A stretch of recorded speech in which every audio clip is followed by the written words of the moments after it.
Hello friends, welcome back Spain news channel நண்பர்களே. இன்றைக்கி இந்த வீடியோவில் ஒரு பயங்கரமான ஒரு ஜோதிட தாள்களை தான் இந்த வீடியோவில் பார்க்க போகிறோம். 1000 ஆண்டுகளுக்கு பிறகு ஒரு அற்புதமான நாளானது தற்போது வர இருக்கு. அந்த நாள் ஒரு சூப்பரான நாளாக அமைய போகுது. அது என்னைக்கு அப்படின்னு பார்த்தீங்கன்னா பிப்ரவரியுடைய 17ஆம் தேதி அன்னைக்கு தமிழ் மாதம் மாசியுடைய 5ஆம் நாள் கிழமை, அன்னைக்கு செவ்வாய்க்கிழமை. இந்த செவ்வாய்க்கிழமை என்ன சிறப்பான நாள்னா அமாவாசையானது வருது. வரக்கூடிய அமாவாசை மாசி மாதத்தில் வரக்கூடிய அமாவாசை. இந்த அமாவாசை மற்ற மாதங்களில் வரக்கூடிய அமாவாசை காட்டிலும் அதிக சிறப்புடைய அமாவாசை. இந்த அமாவாசையில் பிரபஞ்சத்தில் நல்ல அதிர்வுகள் நிறைய இருக்கும். அதற்கு காரணம் என்னென்னா கிரகங்களுடைய ஒரு வலுவான மாற்றங்கள் தான். ஸோ கிரகங்களுடைய வலுவான மாற்றங்களால் ஒவ்வொரு ராசிக்காரங்களுக்கும் இந்த அமாவாசையிலிருந்து தலையெழுத்து மாறும். அதில் இன்றைக்கி இந்த வீடியோவில் துலாம் ராசிக்காரங்களுக்கு என்ன மாதிரி தலையெழுத்து மாறும் அப்படிங்கிறத ஷேர் பண்ண போகிறேன். துலாம் ராசியில் பிறந்த நேயர்கள் இந்த ஒரு வீடியோவை ஸ்கிப் பண்ணாமல் பாருங்கள். உங்கள் ராசியை சேர்ந்தவர்களுக்கு என்ன மாதிரி தலையெழுத்து மாறும் அப்படிங்கிறத தெரிஞ்சு அதற்கேற்ப நடந்து பலன் பெறுங்க. அதே போல் இந்த மாசி அமாவாசையில் ஆன்மீக ரீதியாக சிறப்பான பரிகாரமும் செய்யணும். அதை செய்கிறது எப்படி அப்படிங்கிறதையும் உங்களுக்கு சொல்ல போகிறேன். அதையும் இந்த வீடியோவில் துலாம் ராசிக்காரங்க தெரிஞ்சுக்குங்க. ஆக்சுவலி தமிழ் மாதத்தில் இந்த மாசி மாதத்துக்குன்னு நிறைய சிறப்புகள் இருக்குது. நம்மள நிறைய பேருக்கு அந்த சிறப்புகள் தெரியாமல் இருக்குது. அதனால் இந்த வீடியோவில் சிறப்புகள் பற்றியும் ஷேர் பண்ண போகிறேன். ஸோ சிறப்புகளையும் இந்த வீடியோவில் தெரிஞ்சுக்குங்க. மெயினாக இந்த அமாவாசைங்கிறது முன்னோர்களை வழிபாடு செய்ய உகந்த நாள். முன்னோர்களுடைய அருள் இருந்தால் நமக்கு கிரகங்களால் எந்த தோஷமும் ஏற்படாது. அதே போல் முன்னோர்களுடைய அருள் இல்லைன்னா கிரகங்களால் நமக்கு பித்ரு தோஷம் ஏற்படும். அதனால் இப்போ உங்கள் ராசிக்கு தோஷம் இல்லையா அப்படிங்கிறத உங்களுக்கு ஷேர் பண்ண போகிறேன். அப்படி தோஷம் இருந்ததுன்னா இந்த அமாவாசையில் நான் சொல்கிற மாதிரி பரிகாரம் செய்திங்கன்னா தோஷமும் உங்களுக்கு நிவர்த்தியாகும். அதனால் அதெல்லாம் என்னங்கிறத துலாம் ராசிக்காரங்க இந்த வீடியோவை ஃபுல்லாக பார்த்து தெரிஞ்சு பயன்பெறுங்க. அடுத்தடுத்து துலாம் ராசிக்காரங்களுக்கு எல்லாமே ஜெயம் உண்டாகிற மாதிரி தான் இந்த மாசி அமாவாசையில் கிரகநிலைகள் அமைஞ்சிருக்கு.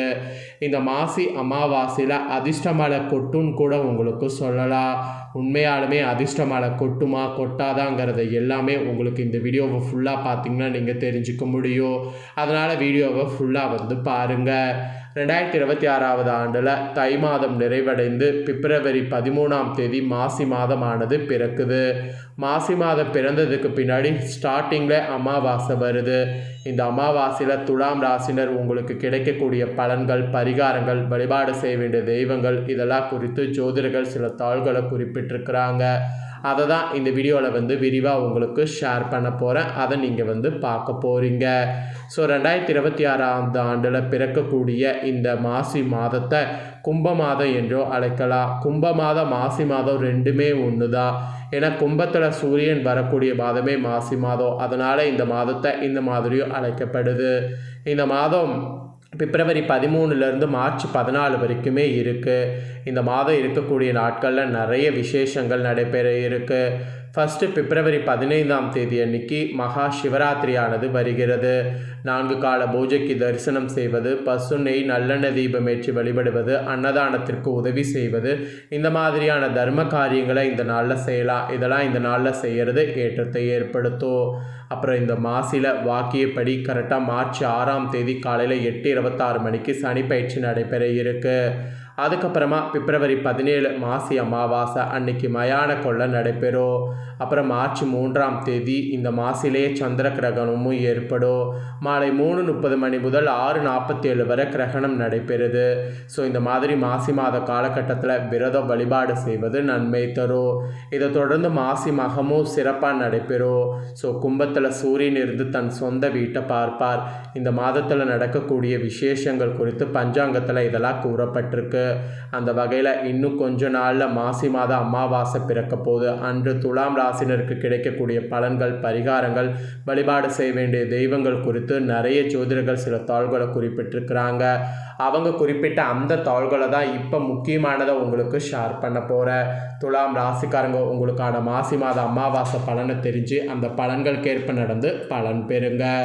துலாம் ராசிக்காரங்களுக்கு இந்த மாசி மாத அமாவாசையிலிருந்து எதிர்பாராத விஷயங்கள் ஒன்றன் பின் ஒன்றாக நடக்க ஆரம்பிக்கும். லாபத்தையும் அனுகூலத்தையும் இந்த மாசி அமாவாசை உங்களுக்கு ஏற்படுத்தும். பிள்ளைகள் விஷயத்தில் ஆராய்ச்சி செய்து கொண்டே இருக்கக்கூடாது. அபிராமியில் இருக்கக்கூடிய 40, 59, 75 இந்த பாடல்களை இந்த அமாவாசைக்கு பிறகு படிப்பது நல்லது. அதாவது அபிராமி அந்ததி இருக்குல்ல, அந்த இதில் இருக்கக்கூடிய பாடல்களை நீங்கள் படிக்கிறது நல்லது. செவ்வாய் உச்சமாக இருப்பதால் மற்றவர்களால் கணவன் மனைவிக்குள் சண்டைகள் வருவதற்கு வாய்ப்பு இருக்குது. அதனால் சண்டைகள் வராமல் இருக்க நிறைய விட்டு கொடுத்து போகணும் என்பது குறிப்பிடப்படுது. மெயினாக வார்த்தையில் தாங்க கவனம் தேவை. வார்த்தையில் கவனம் இல்லைன்னு வச்சுக்கோங்களேன், பெரிய கஷ்டம் உங்களுக்கு வரும். குடும்ப விஷயத்தில் வெள்ளைக்கொடி காட்டுவது நல்லது. சண்டை சச்சரவுகளில் ஈடுபடுவது, கோபப்படுவது இதெல்லாம் தவிர்ப்பது நல்லது. பணவரவுக்கான உத்தரவாதம் ஏற்படும். சனி பகவான் 6ல் இருப்பதால் பேச்சில் இனிமை கடைபிடிப்பது நல்லது. வார்த்தைகளில் மிகுந்த கவனம் தேவை. அப்போ தான் எதிர்பார்த்த நல்ல விஷயங்கள் அனைத்தும் நடக்கும். ஸோ எதிர்பார்த்த நல்ல விஷயங்கள் நடக்கிறதுக்கு வார்த்தைகளில் மிகுந்த கவனம் இந்த அமாவாசையிலிருந்து தேவை. அதுக்கப்புறம் உங்களுக்கு யோக பலன்கள் அதிக அளவில் கிடைக்கக்கூடிய காலகட்டமாக இந்த அமாவாசை அமையுது. இழுபறியாக இருந்த நிலைமைகள் எல்லாம் இந்த அமாவாசைக்கு பிறகு படிப்படியாக மாறும். மெயினாக எதிர்பார்த்த நல்ல விஷயங்கள் அடுத்தடுத்து இந்த அமாவாசைக்கு பிறகு நடக்கும். அதுக்கான யோகம் உங்களுக்கு இருக்குது. அப்புறம் சந்தோஷம், அனுகூலம், லாபம் இந்த மாதிரி ஏற்படக்கூடிய அற்புதமான நேரமாக இந்த அமாவாசை நேரம் உங்களுக்கு அமையுது. மெயினாக பூர்வப்படிய தோஷம் இருப்பதால் அபிராமி அந்தாதியை நான் சொன்ன அந்த பாடல்கள் படிப்பது நன்மை பயக்கும்.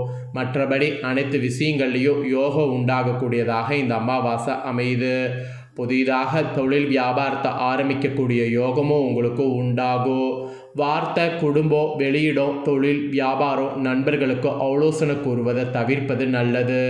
சுக்கிரன் அதிபதியாக இருப்பதால் நிறைய படிக்கணும். நிறைய விஷயங்கள் உங்களுக்கு படிக்கிறதுனால இந்த அமாவாசைக்கு பிறகு தெரியும். செவ்வாய் தற்போது உச்சமாக இருப்பதால் வம்பு வழக்குகளில் சிக்க வைக்கும் என்பதால் அதிலெல்லாம் கவனம் தேவை. அப்புறம் தொட்டது துளங்க குடும்பத்தில் இருப்பவர்களை உங்களை பற்றி தப்பாக பேசக்கூடிய சூழலை கண்டு கொள்ளாமல் விட்டு கொடுத்து போவது நல்லது. பிடித்த நண்பர்கள், உறவினர்களோடு நேரத்தை செலவிடுவது நன்மை பயக்கும். பொருளாதாரத்திலும் நல்ல முன்னேற்றம் ஏற்படும். எடுத்த காரியங்கள் ஜெயம் ஏற்படும். தொட்டது தொடங்கக்கூடிய யோகம் உண்டாக இந்த மாதிரிலாம் நிறைய விட்டு கொடுத்து போகணும்.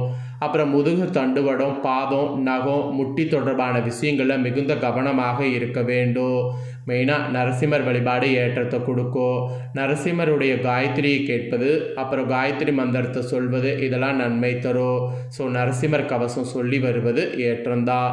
ஸோ இந்த மாதிரி தான் உங்களுக்கு பலன்கள் கிடைக்கும் என்பது இந்த அமாவாசையிலிருந்து உங்களுக்கு குறிப்பிடப்பட்டிருக்கு. குறிப்பிடப்பட்ட பலனை இப்போ தெரிஞ்சிருப்பீங்க. தெரிஞ்சதுக்கேற்ப நடந்து பயன் பெறுங்க. இப்போ நெக்ஸ்ட்டு உங்களுக்கு இந்த அமாவாசை பரிகாரத்தை சொல்ல போகிறேன். இது மாசியில் வரக்கூடிய அமாவாசைனால் இவற்றையெல்லாம் செய்திங்கன்னா மிகுதியான பலன் உண்டாகும். ஸோ எவற்றை செய்தால் மிகுதியான பலன் உண்டாகும் அப்படிங்கிறத வாங்க பார்ப்பீங்க.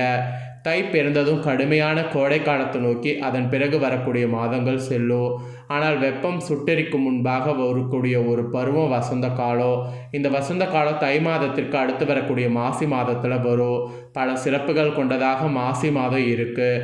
இந்த மாசி மாதத்தில் வரக்கூடிய மாசி அமாவாசை தினத்துடைய சிறப்புகளும் பலன்களும் உங்களுக்கு பரிகாரமாக சொல்ல போகிறேன். கடுங்குளிர்காலம் முடிந்து வசந்த காலம் தொடங்குவதை குறிக்கக்கூடிய காலம்தான் மாசி மாதம். இந்த மாசி மாதத்தில் ஆன்மீக சிறப்பு மிக்க மாசி மகம், மகா சிவராத்திரி, காரடையா நோன்பு, ஹோலி பண்டிகை போன்ற பல திருவிழாக்கள் கொண்டாடப்படுது. மேலும் சிவன் மற்றும் பெருமாள் கோவில்களில் தீர்த்தவாரி விழாக்களும் நடத்தப்படும்.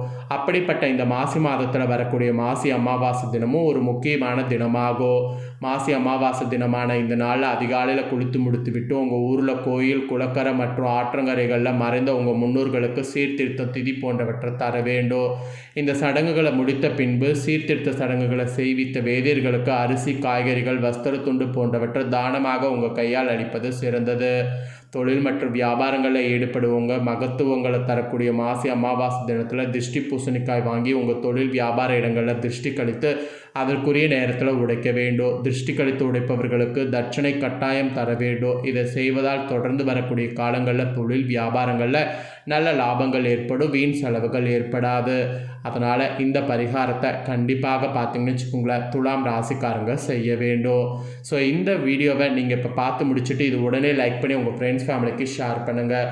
உங்கள் ஃப்ரெண்ட்ஸ் ஃபேமிலியில் இருக்கிறவங்களும் துலாம் ராசிக்காரங்களாக இருந்தாங்கன்னா இந்த பலன்களையும் பரிகாரங்களையும் தெரிஞ்சு பயன்பெறட்டும்.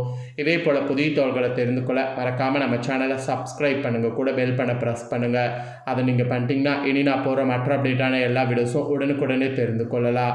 ஸோ மறக்காமல் பண்ணுங்கள். நெக்ஸ்ட் இதே போல் சுவாரஸ்யமாக வேறொரு வீடியோவில் உங்களை சந்திக்கிறேன். நன்றி, வணக்கம்.